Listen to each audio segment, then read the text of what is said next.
Tole ashamar kafuune kabajamtoota daawwattoota sabboontu channel jirtu nagaa keessanii ani jira galata waaqayyoo gooftaan taatolu ani nagaa kooti sinis baga nagaatti bultanii kaatanii guyyaarra waan tokko isiniif ibsuu barbaada waan ani hojii eegalteetta muleessattanii kan gaaffii nagaafattaniif hojii eegalee ture garuu hojii biraatan hojjechaa tureeyyu amma immoo kan mataa kiyyaa kunoo waaqayyo yoo jedheesa guyyaa muraasa kana hojii eegaluutti jira kunoo akkuma argitan mi'a gaggalchaatan jira jechuudha ganaan daraddareetanii ganaa hojii eegalachuudha kun akkuma argitan mi'a galchuu eegalee jira waaqni eebbifamu kunoo suuqinillee kanuma kooti kiraayii hin qabu akkuma argitan kana kunoo durumatti yaadeetanii suuqii jaarradhee jira jechuudha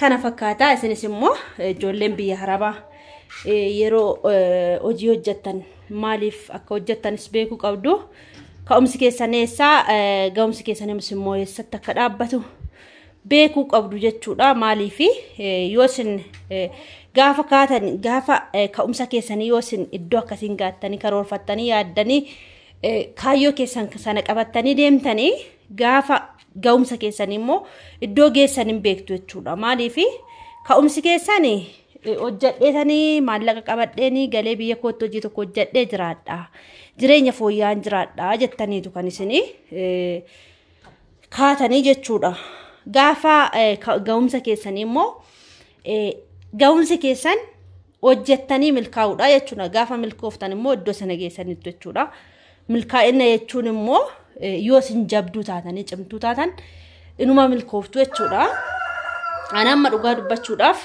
waan biraatiyyuu miti suuqii kanaan oola jechuudha suuqii kana ganaan mi'a kunoo miini biraas ganaa gala suuqiin kun bal'aadha jechuudha baay'ee bal'aadha suuqiin koo jechuudha baay'ee tokko kunoo dardaraallee akka ofna kootti hojjetadhee jira ani sanamni kun xiqqaate kun sun guddate kan sheemiidha kun qaaniidha jedhu hojii irratti waa'ee qaanii fi waa'ee sheemiin beeku jechuudha hojii gaduuf qabdanii hojjettan hojii kamiyyuu hojjettanii hojiidha jechuudha isiniif taanaan nama tokkollee hin galchu jechuudha sheemii iddoo hojii keessatti sheemiin barbaachisu qaaniin hin barbaachisu hojii sireesiidhaan hojjechuudha waan naani kanaaf akkuma argitan kana gaggalfadhee jira jechuudha waan ta'u jechuudha waan tokko galfadhee jira jechuudha miini afus hin jira wanta ta'eef jechuudha ganaa miini afus hin jira mi'a fesan ammoo guyyaa boruu har'a sanbata guyyaa boruu naagala jechuudha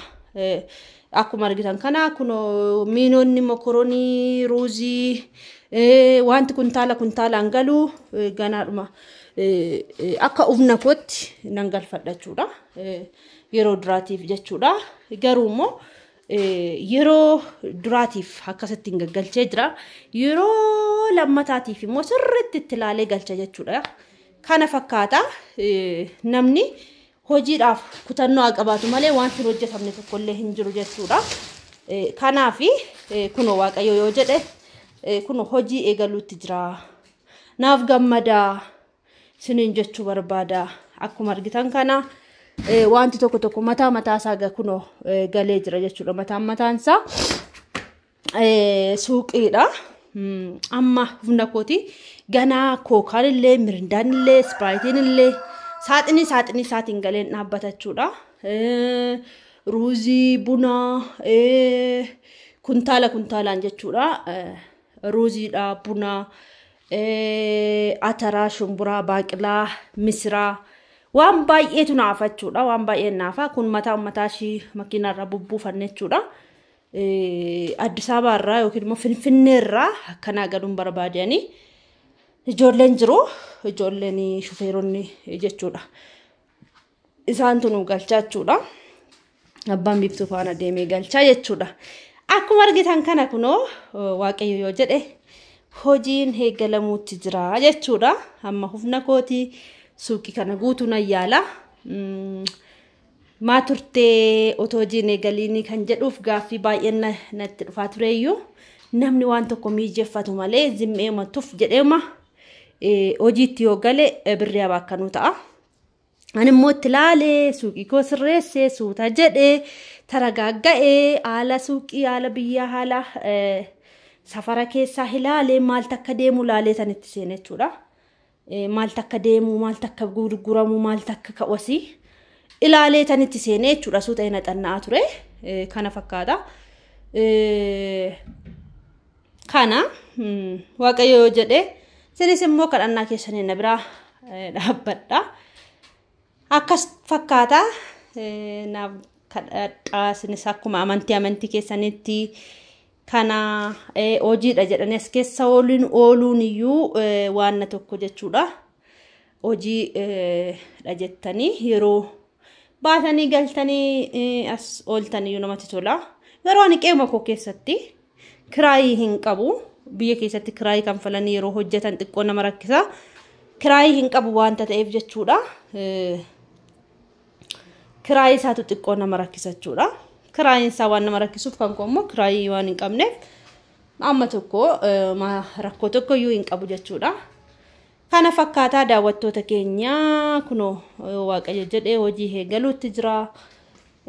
Guyyaa 2 booda zanaa godhee fafannifnee daraddarree isin agarsiifna.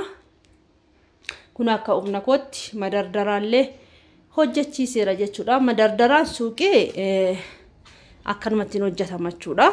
Akkuma beektaa warri beektan jirtu shiboodhaan hojjetama. Yoo shiboo ammoo humni koo waan hin dandeenyeef ani immoo haxanaa fi kunoo isa kana biteetan isumarratti hojjechiifadha jechuudha.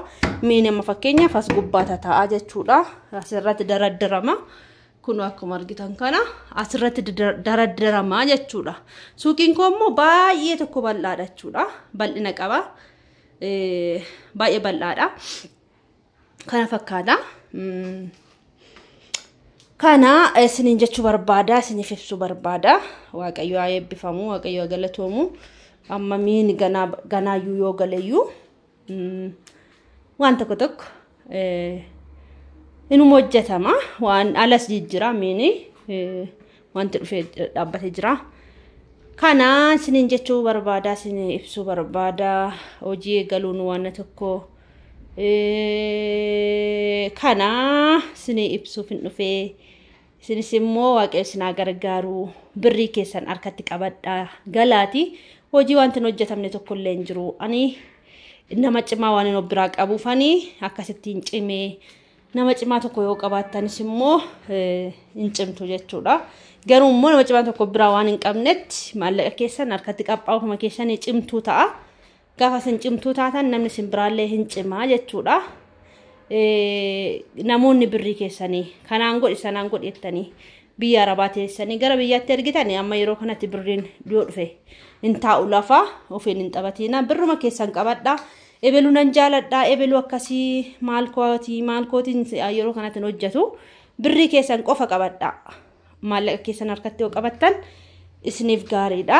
Achi yoon bahe immoo qeenkoo keessa kana fakkaata. Indaanqoo kanallee lama ilaalaa manni ga'u qalachuufan bite dhugaa. Naalaadhu jennaan muluunaan guyyaa kaleessa gadi bahee bitee meeqayyoo bitame jaallattu. Tilmaama lukkuu kana ilaa manni ga'u ilaa argitanii beesuma dhugaa ammoo egaa amma sangaa jechuudha. Kana fakkaataa daawwattoota keenya qeenkoo keessas kifiliishiin kunis jirti garuu kutaan kuni akka raayyaachuu nan barbaada garuu mi'as keessa jira. Miinis keessa jira garuu akka raayyaa'us nan barbaada. Kiraayii isaa kennachuu kan mattaanee jira. Kunoo kifilima isa kanatti jira. Kifiliin kun garuu qobaatti jira jechuudha. Yookiin akka raayyaa'achuus nan barbaada akka fedha waaqayyooti. Isiniin jechuu barbaada. Kunoo akkuma argitan mi'atu keessa jira jechuudha. Midhaan waan tokkotu keessa jira. Inni gara olii sun immoo akkuma beektan manooraa keenya bakka jireenya bakka bulmaatii keenyaati. Saaloonii kutaa keenya qaba. Inni gara olii kun immoo jechuudha. Kana fakkaata. Har'a sanbataan immoo manan ture waldaa hin deemne waan hin deemneef hin qabaarraa. Keessummaan isin dhufaana dhukkubee ture isiniin jechuu barbaada. Kana fakkaata isin jedha. Baay'ee isin jaalannaa, baay'ee isin kabajnaa. Like, share, comment, subscribe gochuu hin dagatina. Keessumatti warri maatii kana faaraa taatan subscribe godha. Maatii kanatti makamaa isiniin jenna. بيفتو ما رفت مال برباد ايه وانتو كوز كيسا تبتلي سنيسون إيشي ستي ميرا مالت سوقي كيسا ندوكم كا أيوة برباد بري كيتي نفتي بيتتا ماله ندوكم إننا دعوتو تكينيا نغاتو لا تشاو باي باي